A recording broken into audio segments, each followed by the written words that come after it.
Hello दोस्तों। मेरे देवर ने मेरी ऐसी हालत कर दी थी कि मैं कभी सोच भी नहीं सकती थी कि मेरे साथ ऐसा भी कर सकते हैं। हेलो दोस्तों, आपका स्वागत है हमारे यूट्यूब चैनल भी एस हिंदी स्टोरी में। तो चलिए दोस्तों, आगे की कहानी की शुरुआत करते हैं। दोस्तों, मेरा नाम तृप्ति है।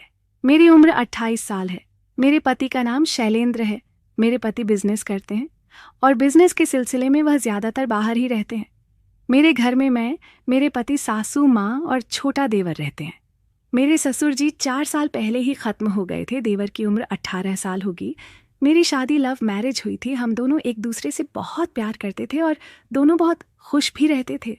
मुझे शैलेंद्र के बाहर रहने से कोई प्रॉब्लम नहीं थी, क्योंकि शादी के पहले हम दोनों एक दूसरे को बहुत अच्छे से जानते थे और मुझे पता था कि शैलेंद्र ज़्यादातर बाहर ही रहते हैं, पर वह मेरा ख्याल रखना कभी भी नहीं छोड़ते।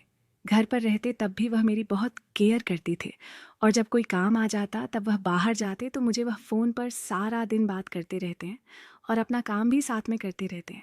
इससे हम दोनों में कभी भी लड़ाई नहीं हुई और मेरी सासू माँ भी मुझे बहुत खुश रहती थी। मेरा परिवार हंसता खेलता था। एक दूसरे से सभी लोग बहुत प्यार करते थे। मैं अपने देवर को छोटा भाई समझती थी। मुझे क्या पता था कि जिसे मैं अपना छोटा भाई मानती हूँ, वह देवर मुझे कुछ अलग ही नज़रों से देखा है। जब मैं रूम में अकेली होती थी तब रवि मुझे चुप चुप कर देखा करता था। एक दिन मेरे सासू माँ की तबीयत ख़राब हो गई। तब मेरे पति और मैं सासू माँ को अस्पताल ले गए।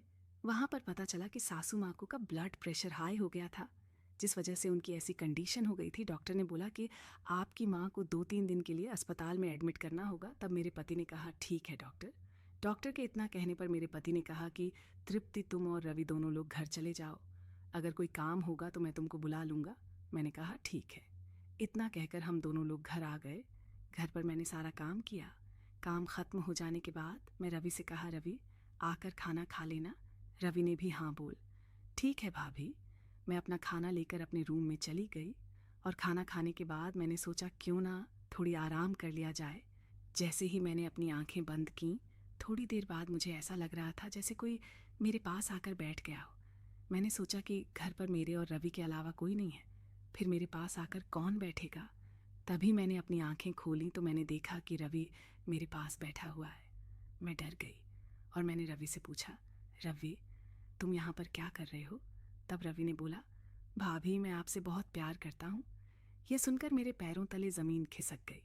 मैंने कहा, रवि मैं तुम्हें अपना छोटा भाई मानती हूँ। मैं तुम्हारे भाई की पत्नी हूँ, तुम्हें यह तो पता ही होगा।